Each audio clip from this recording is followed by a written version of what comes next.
주님께서 평강을 주시기를 빕니다. 네, 기도하겠습니다. 고마우신 주님 감사드립니다. 오늘도 이렇게 좋은 주일 또 오후의 시간 하나님 앞에 우리가 평화를 누리면서 예배 드릴 수 있게 해주심을 감사드립니다.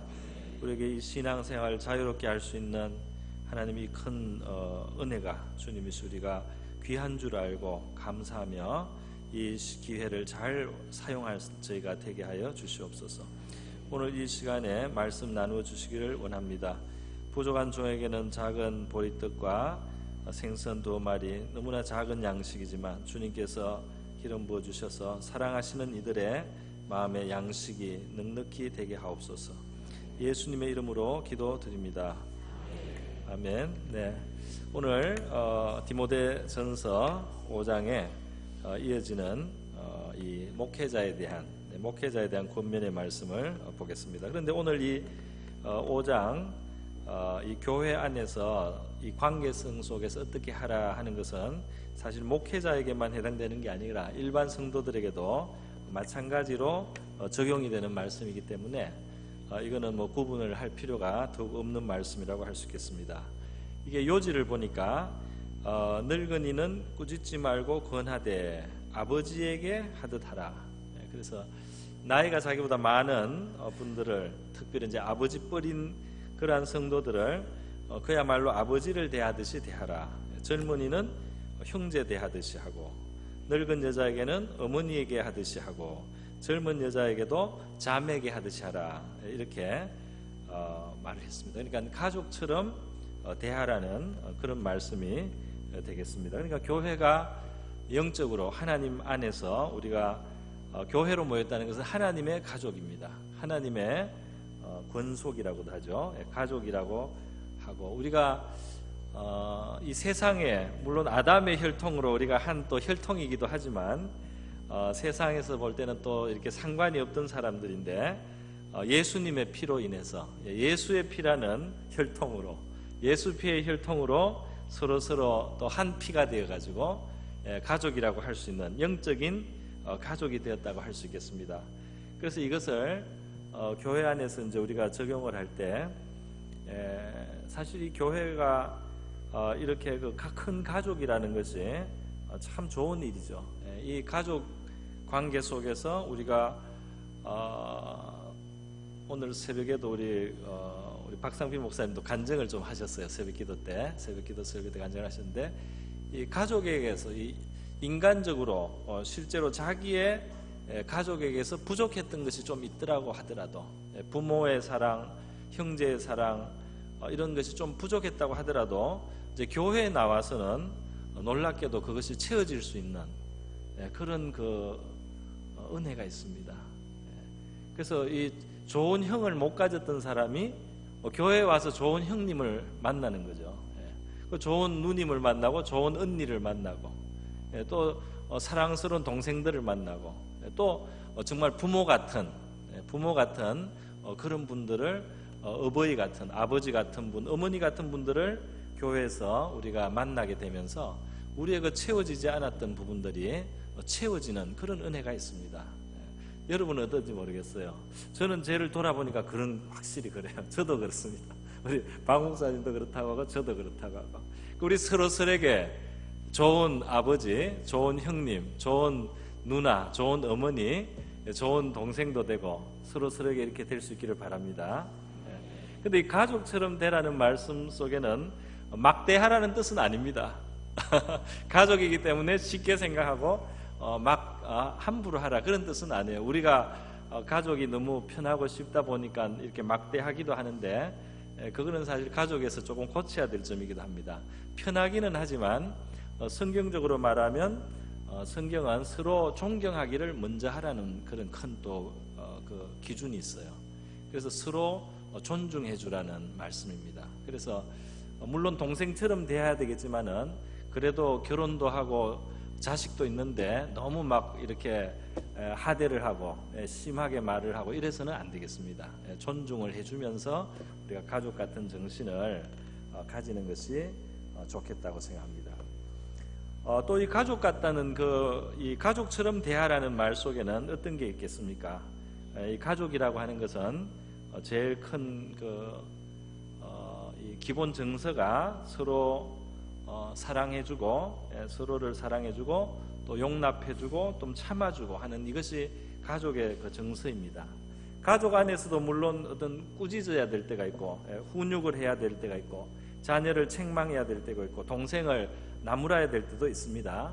그러나 이 가족은 이런 책망이나 훈육 같은 거, 그런 것이 있기는 하지만은 더 큰 기본이 뭐냐 하면은 용서해주고 이해해주고 참아주고 계속해서 그거를 받아주는 것이 가족의 정신 아니겠습니까? 그렇기 때문에 이 가족처럼 대하라는 말에는 어떤 게 있느냐 하면, 우리가 좀 구체적으로 옮겨보면은 한번 틀어졌다고 그거를 계속 가져가지 말라는 그런 뜻도 있는 겁니다.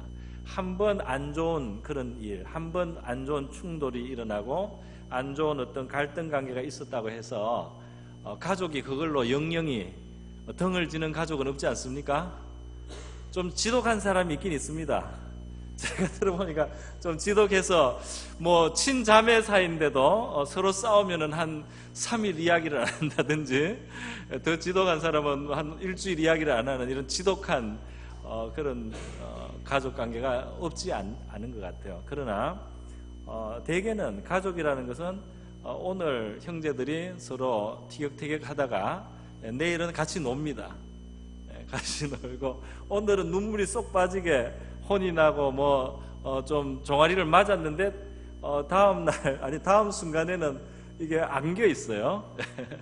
품에 안겨 있어요. 이게 가족 아니겠습니까? 그러니까 한 분 기분 상한 그런 걸 가지고 계속 두고 하면은 이거는 가족이 아닙니다. 가족의 정신은 더 용납하고 계속 포용해주고 믿어주고 기다려주고 참아주고, 그래서 그 기본 정신이 이 사랑의 정신이죠. 이 사랑의 정신이 깔려 있는, 그 속에서 이렇게 말을 할 때는 있겠지만은 결국은 가족이라는 한 사랑의 띠로 묶여 있는 그런 관계를 말합니다. 그러니까 우리가 서로를 대할 때 사역자도 마땅히, 저도 누군가 저한테 좀 기분이 안 좋은 이야기를 했다고 해서 그걸 계속 생각하고 그렇지 않거든요. 그렇게 안 해야 되고 또 안 하고 있습니다. 그래서 저는 그게 그냥 그렇게 당연히 그렇게 됩니다. 하나님의 은혜로. 그래서 다른 사람들하고의 그 관계를 가족과 같은 느낌으로 하는 것이 좋습니다. 특별히 이제 한 가지 더 붙은 것이 있다면, 젊은 여자에게 온전히 깨끗함으로 자매에게 하듯 하라. 그래서 이성적인 그런 문제를 갖지 않도록 마음을 잘 지켜라.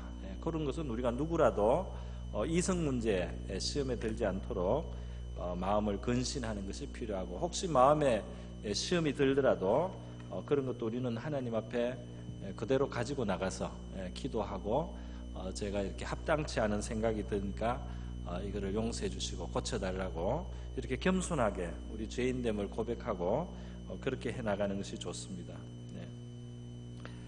그리고 이제 한 가지 더 말씀이 있습니다. 그거는 뭐냐면은 첫 번째 오늘 읽은 이 3절까지는 교회는 가족과 같아야 된다. 그리고 가족을 대하는 그런 자세, 그런 정신으로 우리가 서로를 대해야 된다.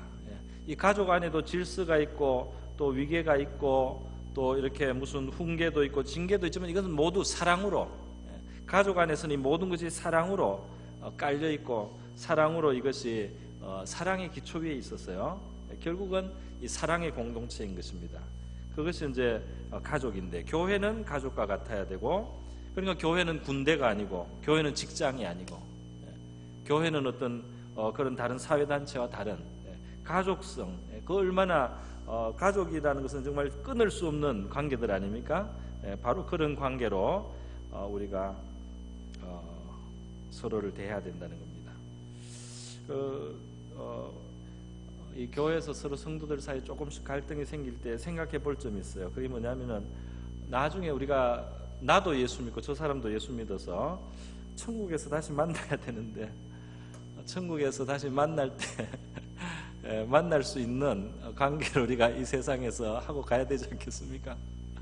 그러니까 천국에서 다시 봐야 될 사람으로 생각하고 그런 마음으로 우리가 서로를 대하는 것이 합당하겠습니다.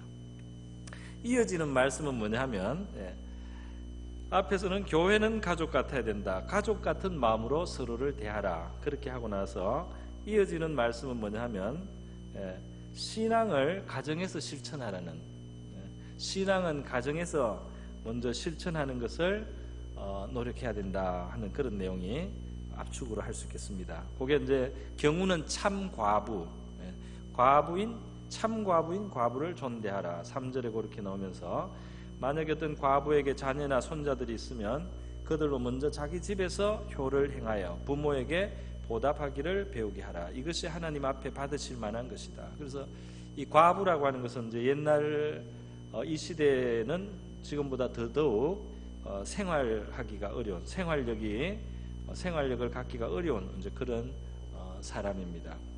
그런 과부들에게 있어서 이 자녀나 손자들이 집에서 효를 행하고 잘 봉양한다고 하는 것은 이 과부에게는 너무나 중요한, 필요한 일이라고 할 수 있겠습니다.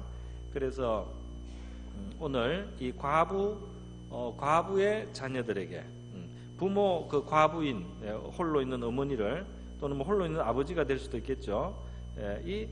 잘 돌보도록 그렇게 가르쳐야 된다. 교회는 가족이고, 그리고 교회 안에 있는 그 가족들은 이 신앙을 그 가족 안에서 실천을 하는데 이 세상에서도 그게 옳다고 생각하는 당연한 거지만 교회 안에서도 역시 이것이 중요한 것이다 말이에요. 부모에게 보답하는 것, 이것이 아주 중요한 신앙의 실천이라는 것입니다.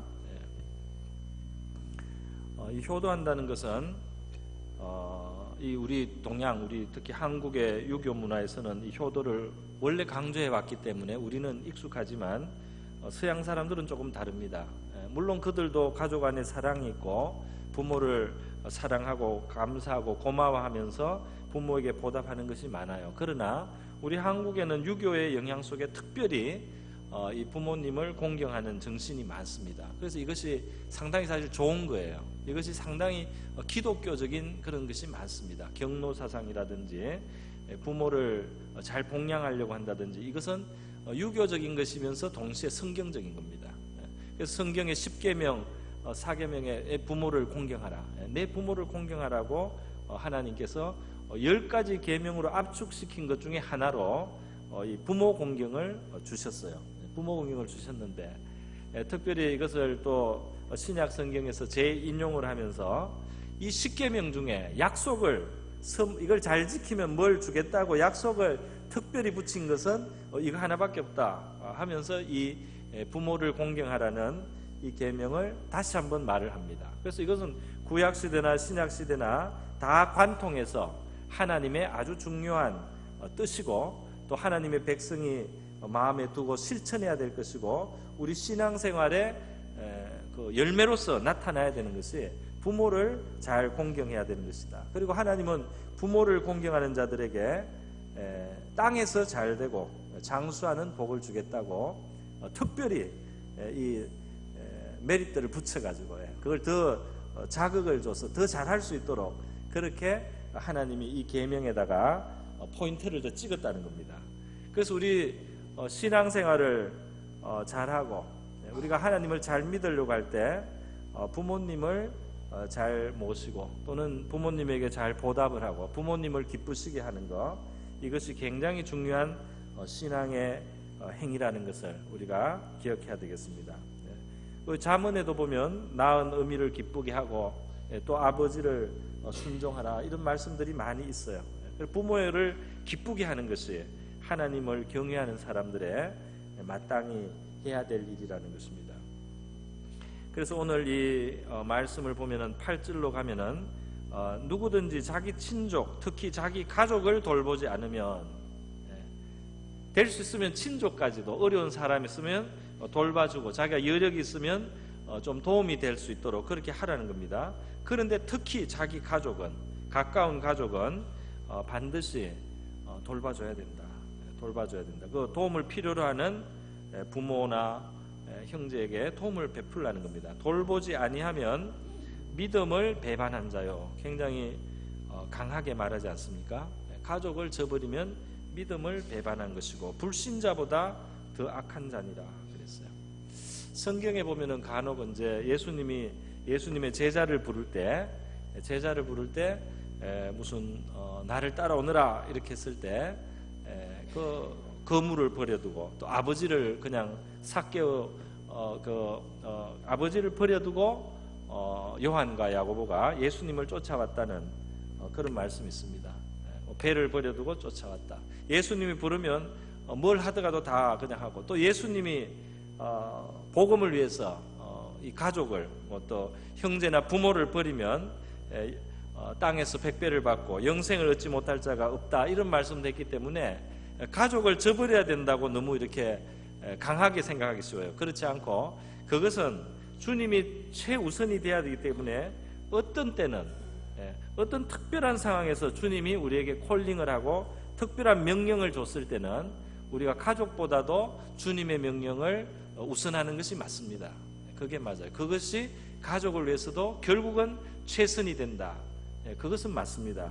그러나 그거는 특별히 주님이 그런 부름을 할 때 그렇고, 특별히 그런 일을 명령을 할 때는 우리가 진짜 가족도 좀 내려놓고 먼저 주님이 나한테 명하신 것을 순종해야 되지만, 그 외에 일반적으로는 가족을 잘 섬기고 가족을 사랑하고 가족을 잘 돌보는 것이 우리 신앙의 마땅한 도리라는 것입니다.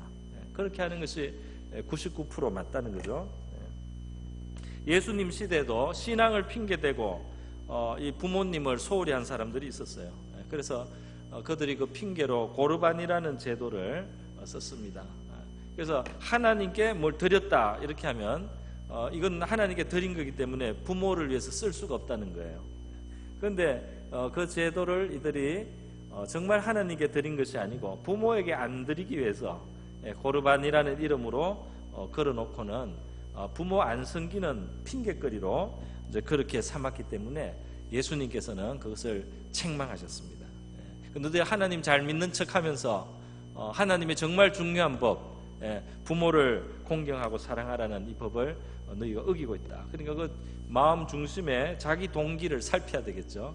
이게 정말 신앙적인 동기인가, 내가 이거 신앙적인 핑계로 진짜 부모님을 섬겨야 되는 이러한 참 수고를 피하려고 하는 건가, 이런 반성을 해야 된다는 것입니다.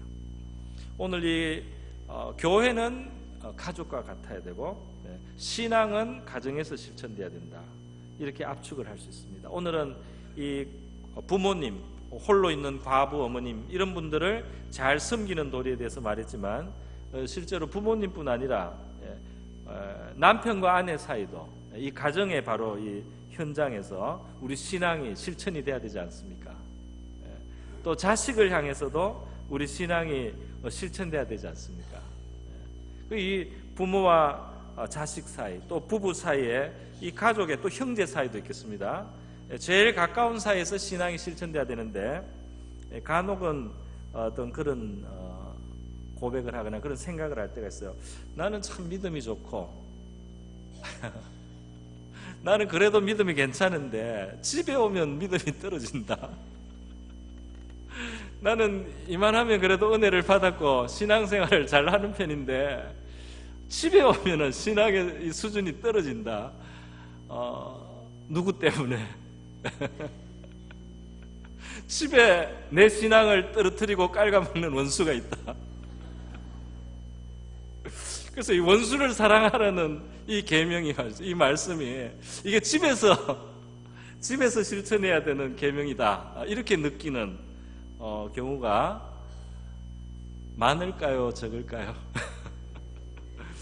정말 뭐 사이가 좋은 부부들이 있습니다. 뭐 거의 안 싸우다시피 1년에 거의 안, 그런데 거의 안 싸우는 이 부부는 상당히 드뭅니다. 자기가 만약에 그렇게 거의 이 부부 사이에 어려움 없이 정말 편안하게만 잘 지낸다면 정말 특별한 축복을 받았다고 생각해야 돼요. 그건 정말 특별한 축복이고, 사실 많은 사람들은 이 부부 사이에서 갈등을 하고, 지금 우리 한국의 이혼율이 얼마나 높습니까? 굉장히 높지 않습니까? 그게 이제 현실을 보여주는 겁니다. 옛날에 안 다퉜기 때문에 이혼을 안 하다가 요즘에 많이 싸우는 게 아니고, 원래 그 갈등과 그 어려운 정도가 심한 거예요. 그런데 옛날엔 그걸 참았고 지금은 덜 참는 겁니다. 덜 참는 거예요. 제가 대학교 때 인류학 강의라고 인류학이라는 그 과목이 있어요. 인간에 대한 연구입니다. 거기서 아주 잊을 수 없는 걸 하나 배웠어요. 그게 뭐였냐면, 왜 결혼식을 성대하게 하는가, 왜 장례식을 성대하게 하는가, 왜 인간의 삶에서 그 결혼식이나 장례식 같은 거를 특별히 이렇게 막 의식을 갖추어서 하는가 말이죠. 모든 문화에 공통적으로 그렇다는 겁니다. 왜 결혼식은 성대하게 하고, 왜 장례식도 이렇게 막 사람들이 그렇게 수고롭게 행사를 치르면서 하느냐, 왜 그러냐 하면, 그 전과 후가 너무나 다르기 때문에 그 충격을 받아들이기 위해서 그 행사를 거창하게 한다는 겁니다. 그래서 이 결혼이라는 그 의식을 거창하게 이렇게 함으로써 이 결혼 이후에 전혀 이전과는 다른 삶을 살게 되는 거예요. 어떤 사람하고 묶여가지고 정말 이전과는 너무나 달라지는 거예요. 그 삶이 너무나 다른 새로운 인생의 어떤 현장이 펼쳐지기 때문에 그 다음에 어떤 일이 생기더라도 그걸 참아내고 견디는데 좀 도움이 되라고 결혼식을 거창하게 하는 거예요. 많은 사람들이 와서 지켜보고, 그리고 그걸 이제 두 사람은 합했다고 이렇게 전부 다 도장을 다 찍어가지고 너무너무 힘들어도 이게 둘이 함부로 막 안 뜯어지게 그렇게 이 압력을 주기 위해서, 묶어놓기 위해서 그렇게 식을 한다는 겁니다. 그 한 사람이 죽고서 장례식을 치러서 그 사람이 더 이상 우리하고 같이 밥 먹고 이야기하고 이렇게 사랑하다가 없어진 것이 얼마나 충격입니까? 그 충격을 받아들이고 소화해내기 위해서 장례식을 그렇게 치른다고 그렇게 이제 설명을 들었는데요. 오늘날까지 기억에 있고 참 옳은 이야기다 이런 생각을 합니다. 어쨌든 이 결혼 그 생활이 어렵습니다. 어려운 사람이 많아요. 그래서 진짜 결혼을 안 한 미혼자들에게는 이런 이야기를 하면은 잘 안 믿는 경우가 많죠. 우리 여기는 지금 미혼자들은 별로 없는 것 같습니다. 젊은이들한테 많이 그 설교하는 목사님들은 이런 거를 사실 강조해서 가르쳐요. 그래서 결혼 생활에 어려움이 많다는 것을 미리 좀 각오를 하고 결혼 생활을 해야지, 그것이 행복을 위해서 그냥 결혼하는 줄로 생각하면 그 사람은 그 결혼 생활 감당이 어렵다는 겁니다. 그냥 행복해질 줄 알고 결혼 생활하면 안 된다는 거예요.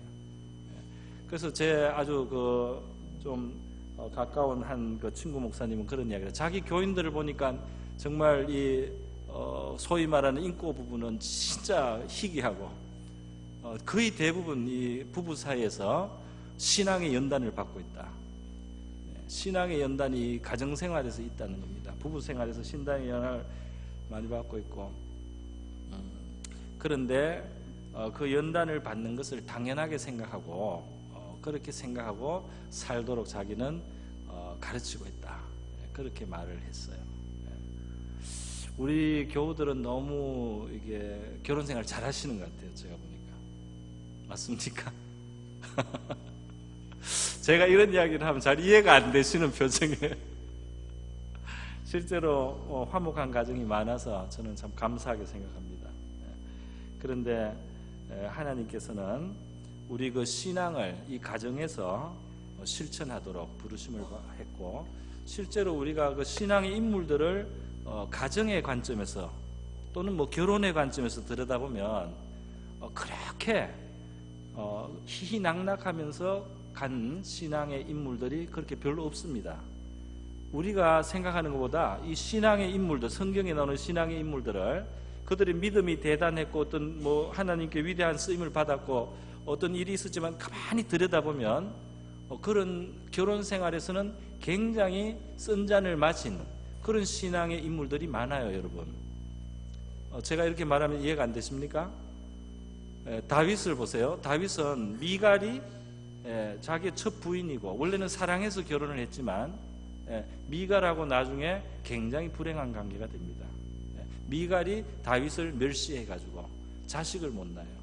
그리고 한 번은 또 그 장인의 잘못이죠. 사울왕의 잘못이지만 미갈을 다른 데 한번 시집 보냈다가 돌아왔어요. 보통 일이 아니지 않습니까? 그런 어떤 결혼 생활, 가정 생활 안에 이 믿음의 영웅이라고 하는 다윗에게 깊은 상처가 있다는 것을 우리가 볼 수 있습니다. 그리고 또 모세 같은 경우도 마찬가지입니다. 모세가 광야로 도망을 가서 애굽 사람을 쳐 죽인 그것 때문에 광야로 도망을 가서 이도로라고 하는 그 미디안 제사장의 딸 시보라고 결혼을 했는데 그 다음 결혼을 해서 어떻게 살았는지는 잘 나오지 않지만 나중에 보면은 그 결혼 생활을 알아볼 수 있는 흔적이 남아 있어요. 그게 뭐냐면은 모세가 하나님의 부름을 받고 이스라엘을 구원해내기 위해서 갈 때 하나님이 모세를 한번 길에서 거의 죽을 지경으로 만들었어요. 그래서 모세가 죽을 지경이 되니까 그때 시보라가 그 아들에게 할례를 행해서 그 할례한 것을 모세 앞으로 던지면서 당신이 내 피남편입니다 라는 말을 했을 때 모세가 그 죽을 위경에서 노임을 받았어요. 이게 무슨 말이겠습니까? 이게 무슨 본문이 이런 본문이 있냐 하는데 그 본문을 들여다보면 그거예요. 모세가 죽으려고 했을 때, 하나님이 모세를 죽이려고 했을 때 시보라는 왜 모세가 죽으려 하는지 알아차릴 수가 있었다는 겁니다. 뭘 알아차리는가? 아들을 할례를 히브리인으로서 할례를 베풀어야 되는데 그 할례를 베풀어야 된다는 모세의 말이 그 집안에서 안 먹혔어요. 대릴사위잖아요. 그 집에 장인의 양을 치고 떠돌다가 그 집에 얹혀서 사는 겁니다. 그러니까 내 아들은 히브리인이고 우리는 하나님 백성이니까 아들의 할례를 해야 된다고 했는데 아들이 장성할 때까지 이 처갓집에 힘이 세가지고 시보라가 그걸 동의를 안 해줘서 아들의 할례를 못하고 있었던 거예요. 아들의 할례도 못하고 있다가 민족을 구원하러 가니까 하나님이 요거는 바로 잡고 가라 하고 모세를 꽉 졸랐는데 시보라를 움직이려면 모세가 거의 죽을 지경이 돼야지 시보라가 바뀌는 겁니다. 그래서 모세를 꽉 조르니까 모세가 죽을 지경이 되니까 바로 아는 거예요. 자기 집안에 남편하고 자기 사이에서 그 갈등이 있어 온 겁니다. 그러니까 시보라가 이것 때문에 하나님이 내 남편을 죽이려고 하는구나 알고는 할례를 얼른 해가지고 그때야 항복을 한 겁니다. 그때야 동의를 해준 거예요. 이 할례를. 그 말은 무슨 말이냐면 모세가 그 광야에서 그 이도로 장인 집에서 붙어 살면서 40년 동안 자기 뜻대로 못할 정도로 그 집안에서 남편이 그렇게 그 마음대로 못했다는 겁니다. 그렇게 눌려서 살았다는 거예요. 모세가 옛날에는 얼마나 정의합니까? 잘못한 사람 있으면 쳐 죽이고 잘못한 사람 있으면 싸워서 말려서 너가 잘못했다고 이렇게 하고 또 그 이도로의 장인이 될 때도 이도로의 딸들이 양의 물을 먹이러 왔는데 다른 남자 목자들이 밀어내고 늦게 온 목자들이 다른 남자 목자들이 물을 먹이러 간 모세가 그걸 지켜보다가 거기에 나서 가지고요 이도로의 딸들을 도와준 거예요. 그래서 끼어들려고 했던 그 다른 목자들을 밀어냈어요. 모세가 정의감이 있어요. 그리고 아주 이 사람이 정의감 있는 사람이에요. 그렇게 했기 때문에 이도로의 딸들이 그날 물 일찍 먹이고 가가지고 아버지한테 가니까 아버지가 딸들아 오늘 어떻게 일찍 왔느냐 그랬더니 애굽 사람이 도와줬습니다. 그랬더니 그 사람을 데려가서 식사 대접을 해야지 하고 데려와가지고 그 길로 모세가 그 이도로 집에 그 사위가 되는 그 과정이 됐거든요.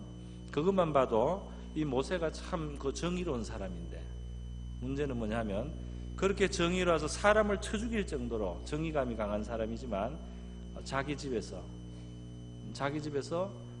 부인이 자기 말을 안 들어요.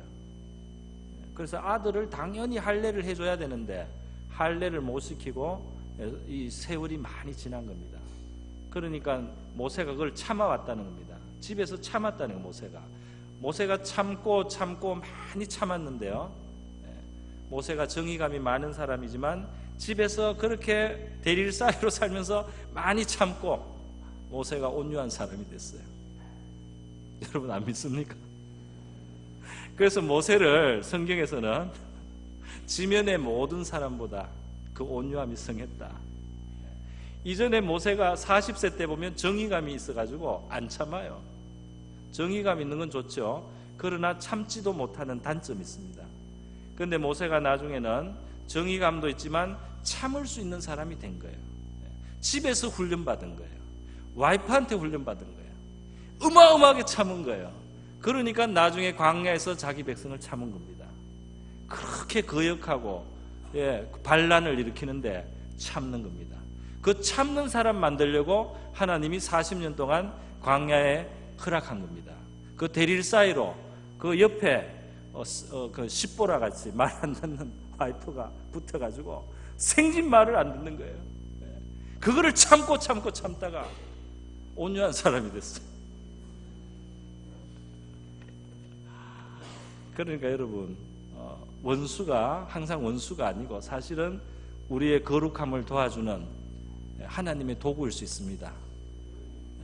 집안에 있는 원수가 굉장히 고마운 사람일 수 있습니다. 지금 웃으시는 걸 보니까 이해가 잘 되시는 것 같아요. 집안의 원수가 나를 거룩하게 만들어주고 있다. 할렐루야. 사랑해야 되겠죠? 사랑해줘야 되겠습니다. 이 원수들이 우리를 참 도와주는 겁니다.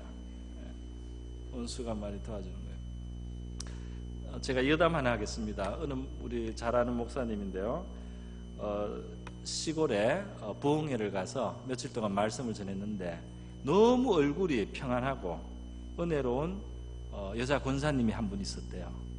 얼굴이 너무 진짜 어린 소녀같이 그렇게 아름답도 그 분위기가 너무 참 평안하고 너무 깨끗하고 너무 순수하고 너무 참 그렇더라고요. 그래서 목사님이 저 남편이 얼마나 훌륭하기에 자기 부인이 저렇게 나이가 들면서 저렇게 아름다운 모습이 되었을까. 정말 훌륭한 남편이구나. 그렇게 생각하고 저 권사님의 남편이 누군지 꼭 물어봐야 되겠다. 이렇게 생각을 하고 나는 내 와이프를 보니까 그만 진짜 저렇지 못할 것 같은데 참 그분 훌륭하다 하고 열등감을 느끼면서 그 사경회를 했대요. 그리고 이제 사경회 어느 날 마침 그 권사님이 저녁에 식사 대접을 하는 당번으로 됐는지 뭐 자원을 하셨는지 식사하게 된 거예요. 그래서 목사님이 가서 물었대요. 그래서 이제 물론 그때는 나이가 많으니까 이제 돌아가셨을 거라고 생각하고 그래 그 부군이 어떤 분이셨습니까? 이렇게 물었대요. 그랬더니 권사님 말씀이 내가 30에 남편을 잃었습니다. 그러더래요. 물론 슬픈 일이죠. 그러나 지금 포인트는 그게 아니고 30에 잃었기 때문에 얼굴이 편안했다는 겁니다.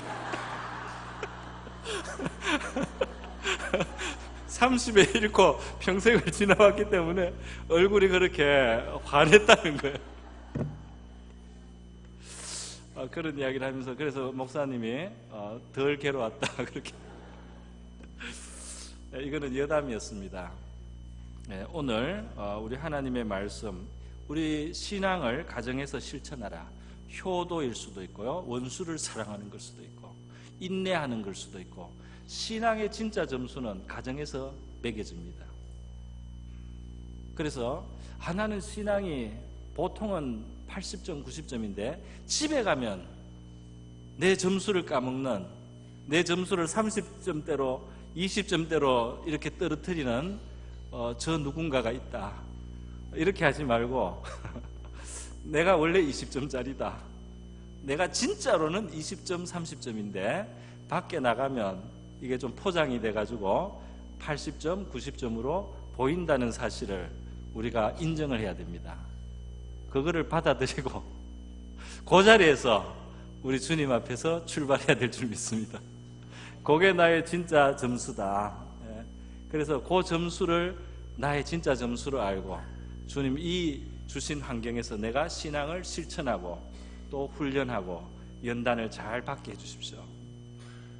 이렇게 나갈 수 있는 우리가 되기를 바랍니다.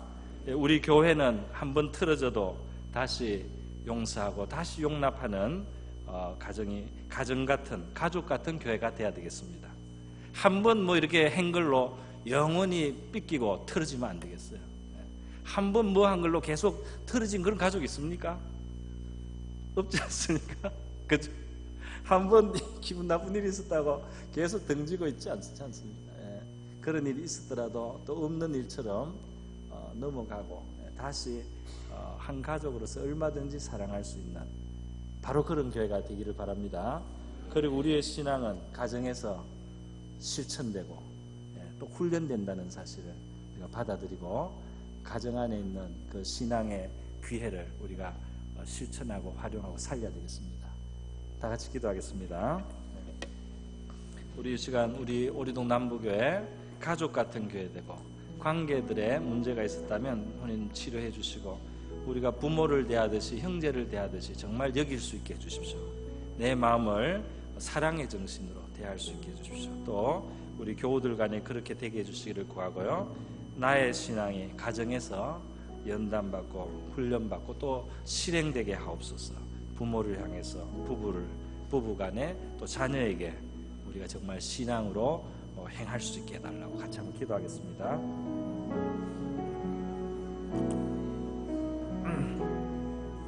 하나님 아버지 감사드립니다.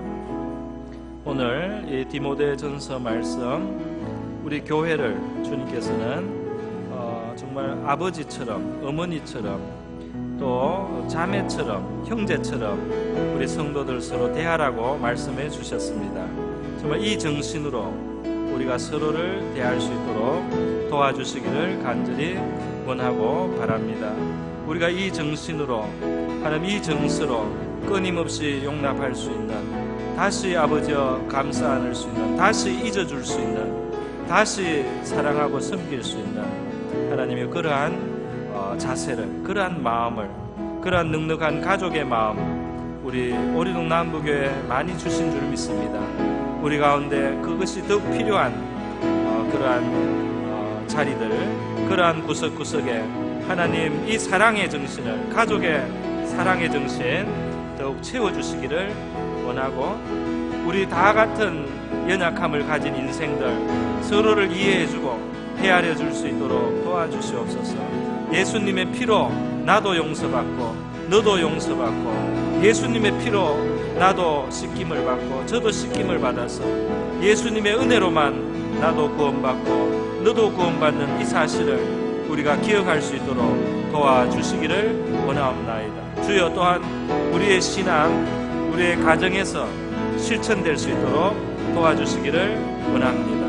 우리 부모님을 대하는 그러한 우리의 삶의 자세 우리의 실행하는 일에 있어서 효도하는 일에 있어서 하나님 이것이 우리의 신앙으로서 부모를 효도할 수 있게 하나님이시여 하옵시고 또한 우리의 형제들을 돌아볼 수 있게 하여 주시고 또 남편과 아내의 관계 속에서도 저희들이 하나님이시여 이것이 단순히 행복을 위해서 만나서 누리기 위한 만남만이 아니고 우리 신앙을 실행하는 자리라는 사실을 깨닫고 우리 신앙을 실천하는 자리라는 것을 깨닫게 해주셔서 의외로 우리 가정 안에 아픔도 있고 상처도 있고 갈등도 있고 주님이시여 그리고 미움도 있고 하나님이여 상처도 있습니다.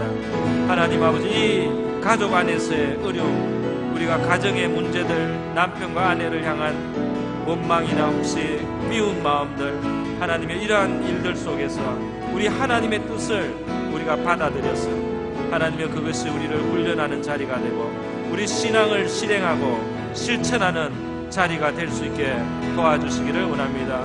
원수도 사랑하라고 주님께서 말씀하여 주셨사오니 우리 가족 안에서 때로는 원수 같은 아버지 그러한 미움이 혹시 생길 수 있습니다. 하나님 아버지시여 극복할 수 있도록 도와주시고 우리가 단순히 이 땅에서 즐겁게 살기 위해서 결혼하고 가정을 이룬 것이 아니고 하나님이시여 주의 뜻 안에서 주님의 말씀을 따라서 순종하고 하나님의 지키며 배워야 할 것이 있기 때문에 하나님 맺어주신 줄로 알고 감당할 수 있도록 도와주시기를 원하고 우리를 주님 앞에 세우는 자리로 삼을 수 있도록 도와주시옵소서.